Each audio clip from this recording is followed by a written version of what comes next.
आहे.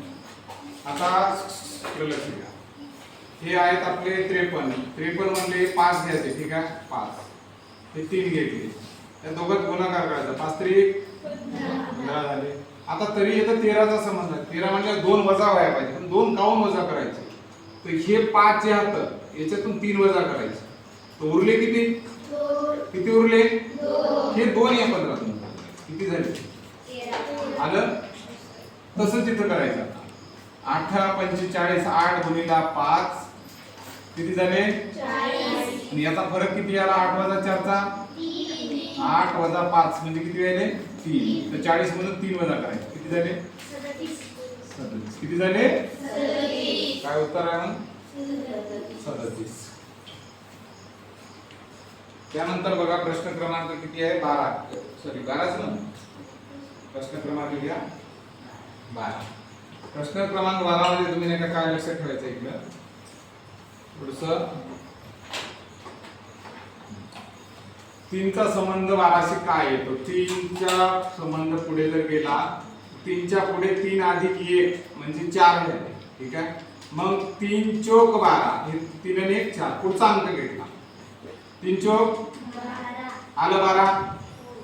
आता 6 या लागली, 6च्या पुढे 6 अधिक 1 कोणता अंक व्हायला? 7. 6 7 42. कुठे आहे 42? ऐकायच्या 42. लक्षात येतंय? त्यानंतरचा प्रश्न घ्या 13 क्रमांकाचा. 94चं नातं 6शी काहीतरी येतंय, तसलं नातं 77चं कशाशी? थोडंसं निरीक्षण केलं, याचं नातं करण्यासाठी 9तून 4 गेले तर किती राहिले? नाही ना. मग 9चा गुणाकार करायचा. 9 चौक 36, 36 आला. 36चं 6चं नातं कळतं. 36चं वर्गमूळ 6 येतं, ठीक आहे. असं मग 7 न 7 ला गुणायचं. 7 7 49 आणि 49चं वर्गमूळ 7. 7 गुणिला 7 म्हणजे काय येतं? काय उत्तर आहे मग? 7. प्रश्न क्रमांक 14 मध्ये आपण जर पाहिलं तर 5चं नातं येतं 130 काहीतरी, तसलं नातं कशाचं 68 येतं? तर थोडंसं लक्षात ठेवायचं, हे लई मोठी संख्या आहे. जेव्हा मोठी संख्या येते पट पण मोठी असतात, गुणाकार पण दुप्पट 5वर 25 व्हायला, पण अजून मोठं दिसायला काहीतरी म्हणजे घन करायचं. तर 5चा घन केला तर 125 दिसते, अजून काहीतरी कमीच पडायला लागले, मग हाच अंक कमी पडायला अजून 5 टाकले म्हणजे 5चा घन करून 5 टाकले, किती आले? 130. आता 68 येण्यासाठी 68 हे कशाचा घन आहे?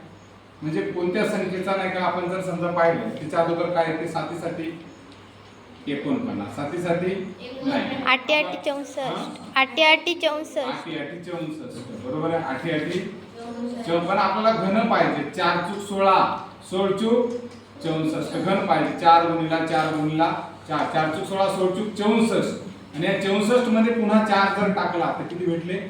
68. म्हणजे उत्तर कोण आहे? 4. उत्तर कोण आहे? 4. कळतं? हे घनची संख्या आहे, ही पण घनची संख्या, तर म्हणून उत्तर 4 आहे, ठीक आहे.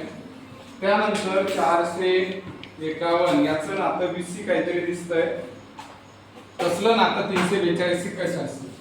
थोडंसं 4 आणि 5 9 व्हायले, 9 आणि 1 10 व्हायले, 10चे दुप्पट असं केलं तर 20 होते. पण आपण असं केलं तर की समजा हे 4 आहे, ठीक आहे. या 4चा गुणा 4 गुणिला 5 गुणिला 1 4 5 1 याचा गुणाकार 4 25 20 1 20 आलं 20.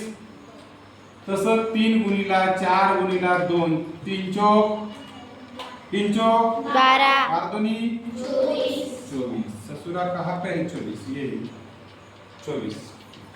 लक्षात येईल. त्यानंतरचा 15 क्रमांकाचा प्रश्न झालेला असेल तर आता आपण बघूया 16 क्रमांकाचा प्रश्न, ठीक आहे. 16 क्रमांकाचा प्रश्न काय म्हणतो बघा की 189 264 410 याचं नातं काय आहे? आता हा थोडा कॉम्प्लिकेटेड प्रश्न आहे, थोडा गंभीर आहे, आपल्याला थोडंसं सिरियसली बघावं लागणार या प्रश्नाचं, ठीक आहे. काय करावं लागतं? याचा कशाचा वर्ग आहे?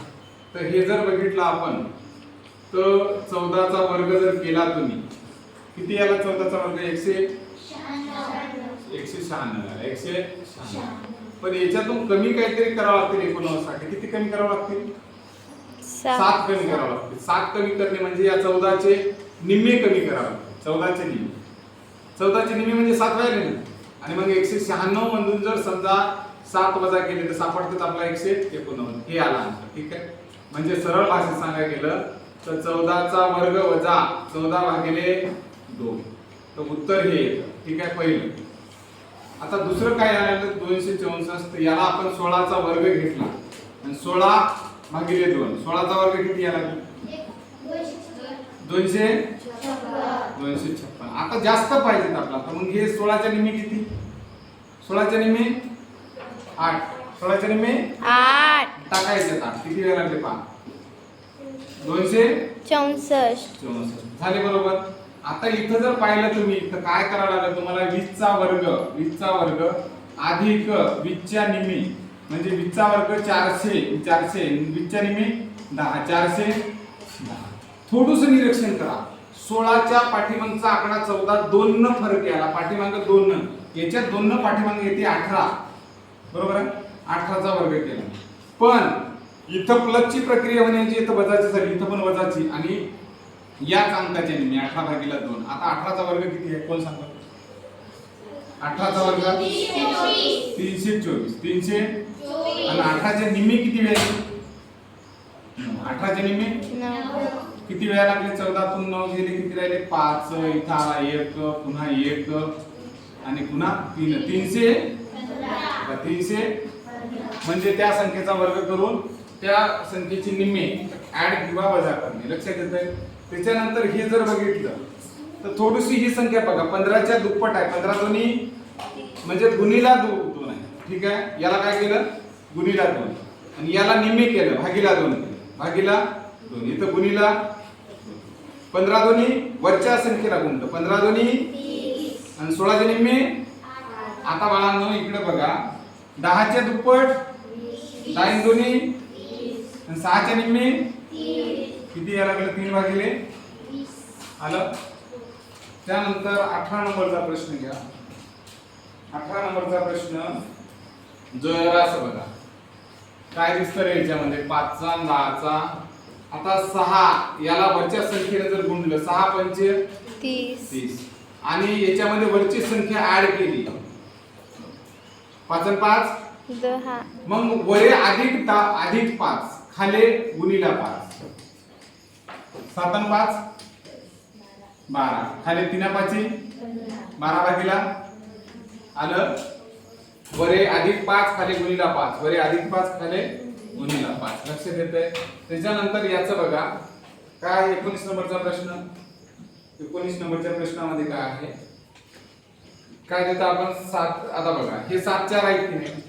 74 जशाला तसे घेतले आणि याच्यातला एक अंक काढून याच्या खाली टाकला आणि हा दुसरा अंक पण याच्या खाली टाकला आणि बेरीज केली.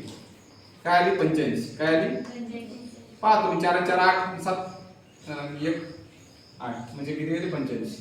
आता इथं 48 अशाला असा घेतला मी हा कसा आणि याच्यातला हा वाला 4 याच्या खाली टाकला, हा वाला 8 याच्या खाली टाकला. 8 आणि 8 16 17 18 19 20 20 0 हाताला 2 2 4 6. काय आलं उत्तर? 60. कळतंय?